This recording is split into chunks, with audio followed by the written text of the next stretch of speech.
പുതുമലയാളത്തിന്റെ പാട്ടുകാരൻ കിരൺദാസ് മുരളി എന്ന വേടനെതിരെ വിദ്വേഷ പരാമർശങ്ങൾ നടത്തിയ RSS മുഖമാസികയുടെ മുഖ്യപത്രാധിപർ NR മധുവിനെ പോലീസ് അറസ്റ്റ് ചെയ്തു. കിഴക്കേക്കല്ലട പോലീസാണ് ഇയാളെ അറസ്റ്റ് ചെയ്തത്. ഇന്ന് പോലീസ് സ്റ്റേഷനിൽ ഹാജരായ മധുവിനെ മൊഴി രേഖപ്പെടുത്തിയ ശേഷം ആൾജാമ്യത്തിൽ വിട്ടയക്കുകയായിരുന്നു.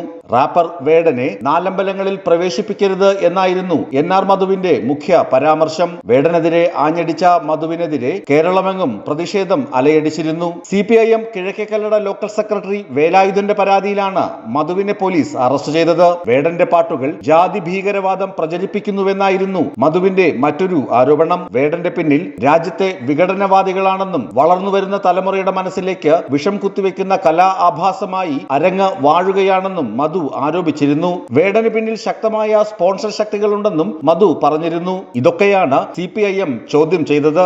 അതേസമയം തനിക്കെതിരായ സംഘപരിവാർ ആക്രമണം താൽക്കാലികമാണെന്നും മടുക്കുമ്പോൾ അവർ നിർത്തുമെന്നും റാപ്പർ വേടൻ നേരത്തെ പ്രതികരിച്ചിരുന്നു. സംസാര സ്വാതന്ത്ര്യമുള്ള നാടാണ് ഇതെന്നും ആ വിശ്വാസത്തിലാണ് പാട്ടുകൾ പാടുന്നതെന്നുമാണ് വേടന്റെ പരാമർശം.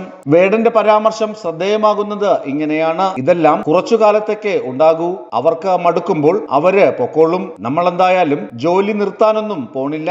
ഇത് പ്രശ്നമായി എടുത്തു കഴിഞ്ഞാൽ ജീവിക്കാൻ പറ്റണ്ടേ? പാട്ടെഴുത്തിൽ കോംപ്രമൈസ് ഇല്ല, അത് ചെയ്തിരിക്കും. നമുക്ക് പ്രശ്നമൊന്നുമില്ലെന്നും സൗഹൃദത്തിലാണെന്നും അറിയിച്ച് നിരവധി രാഷ്ട്രീയ പാർട്ടികൾ ബന്ധപ്പെടുന്നുണ്ട്, എതിർക്കുന്നവരുമുണ്ട് എന്നും വേടൻ പറഞ്ഞിരുന്നു. കേസുകൾ തന്റെ പരിപാടികളെ ബാധിച്ചിട്ടുണ്ട്. തൊണ്ട പ്രശ്നമായതിനാലാണ് 2 മാസത്തെ ബ്രേക്ക് എടുത്തത്. ജനങ്ങൾക്ക് നമ്മളോട് ഇഷ്ടമുണ്ട്, വലിയ ഊർജവും ഉത്തരവാദിത്വവുമാണ് അത് നൽകുന്നത്. ജാഗ്രതയോടെ ഇരിക്കേണ്ട സമയമാണിതെന്നും വേടൻ മാധ്യമങ്ങളോട് പറഞ്ഞിരുന്നു. അതേസമയം സംഘപരിവാർ അജണ്ടയെ പൂർണ്ണമായി തള്ളി NDA സഖ്യകക്ഷിയായ BDJSന്റെ അധ്യക്ഷൻ തുഷാർ വെള്ളാപ്പള്ളി വേടനെ അനുകൂലിച്ച് രംഗത്തെത്തിയിരുന്നു. ഹിന്ദു ഐക്യവേദിയുടെയും RSS മുഖമാസികയുടെ എഡിറ്ററായ മധുവിന്റെയും അഭിപ്രായങ്ങളെ പാടെ തള്ളിയാണ് തുഷാർ വെള്ളാപ്പള്ളി രംഗത്തെത്തിയത്.